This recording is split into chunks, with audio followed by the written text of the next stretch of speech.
Assalamualaikum warahmatullahi wabarakatuh. Jumpa lagi di akun Guru Les. Hai sobat edukasi, bagaimana kabarnya? Masih semangat untuk belajar? Ya, semoga tentunya kalian semua masih dalam keadaan sehat, tidak kurang suatu apapun. Materi kali ini yaitu mata pelajaran IPA, Ilmu Pengetahuan Alam, bab makhluk hidup dan lingkungannya. Subjudul berikutnya yaitu bentuk dan fungsi tubuh pada hewan dan tumbuhan. Bagian tubuh hewan dan fungsinya. Tubuh hewan terdiri atas bagian-bagian yang memiliki fungsi tertentu. Bagian utama tubuh hewan adalah kepala, badan, dan alat gerak. Kepala. Bagian kepala pada hewan terdapat mata, hidung, mulut, dan telinga. Fungsi dari bagian-bagian tersebut adalah sebagai berikut. Mata berfungsi sebagai indera penglihatan. Hidung berfungsi sebagai indera penciuman dan organ pernapasan. Mulut berfungsi untuk makan, minum, dan berkomunikasi. Telinga berfungsi sebagai indera pendengaran. Pada beberapa hewan, terdapat bagian khusus yang terdapat di kepalanya. Pada serangga, terdapat antena yang berfungsi untuk berkomunikasi, alat peraba, perasa, penciuman, dan pendengaran. Pada rusa dan kerbau terdapat tanduk. Sementara itu, pada badak terdapat cula. Tanduk dan cula berfungsi untuk perlindungan diri dari mangsa dan menarik perhatian lawan jenis. Badan. Bagian badan terdiri atas beberapa sistem organ, yaitu sistem pencernaan, pernapasan, ekskresi, dan peredaran darah. Pada bagian badan juga terdapat ekor. Ekor pada hewan memiliki berbagai fungsi. Pada burung, ekor berfungsi untuk mengatur arah gerak terbang. Pada kucing, ekor berfungsi sebagai alat keseimbangan. Pada sapi, ekor berfungsi untuk mengusir serangga. Pada ikan, ekor berfungsi untuk membantu pergerakan ikan di air. Selain itu, bagian badan pada hewan dilindungi oleh berbagai jenis penutup tubuh.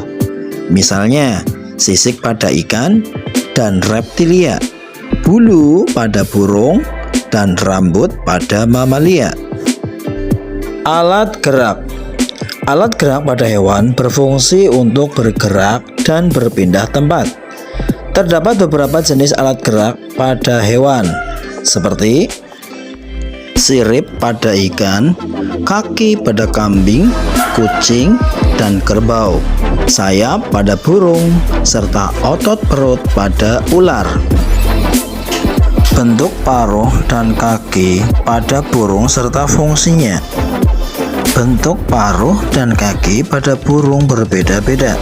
Bentuk paruh burung disesuaikan berdasarkan jenis makanannya. Sementara itu, bentuk kaki burung disesuaikan berdasarkan lingkungan tempat tinggalnya. Adapun bentuk-bentuk paruh burung dan kaki burung adalah sebagai berikut. Bentuk paruh burung seperti ini termasuk jenis pemakan daging. Ciri-cirinya tajam, kuat, runcing, dan membengkok. Berfungsi untuk mengoyak daging. Contohnya seperti burung elang dan burung hantu. Burung seperti ini termasuk jenis pemakan ikan. Ciri-cirinya panjang dan berkantong. Berfungsi untuk menyimpan ikan. Contohnya burung bangau dan burung pelikan. Bentuk paruh burung seperti ini termasuk jenis penghisap nektar. Ciri-cirinya panjang, runcing, dan kecil. berfungsi untuk menghisap nektar yang berada di dasar bunga. Contohnya adalah burung kolibri. Bentuk paruh burung seperti ini termasuk jenis paruh sudu. Ciri-cirinya panjang, lebar, dan berlamela seperti sisir. Berfungsi untuk memudahkan mencari makan di lumpur. Contohnya hewan bebek dan itik. Bentuk paruh burung seperti ini termasuk jenis pemakan biji-bijian. Ciri-cirinya kecil, pendek, dan runcing. Berfungsi untuk memakan biji-bijian. Contoh burung pipit. Bentuk paruh burung seperti ini termasuk jenis pemakan buah. Ciri-cirinya paruh bagian atas lebih panjang dan melengkung. Berfungsi untuk memakan buah-buahan. Contohnya burung beo dan burung taucan. Bentuk paruh burung seperti ini termasuk jenis pemakan serangga. Ciri-cirinya runcing, keras, dan panjang. Berfungsi untuk mengambil serangga dari batang pohon. Contohnya burung pelatuk. Bentuk kaki burung seperti ini termasuk jenis kaki petengger. Ciri-cirinya jari kaki panjang dan datar. Berfungsi untuk membantu burung bertengger pada ranting pohon.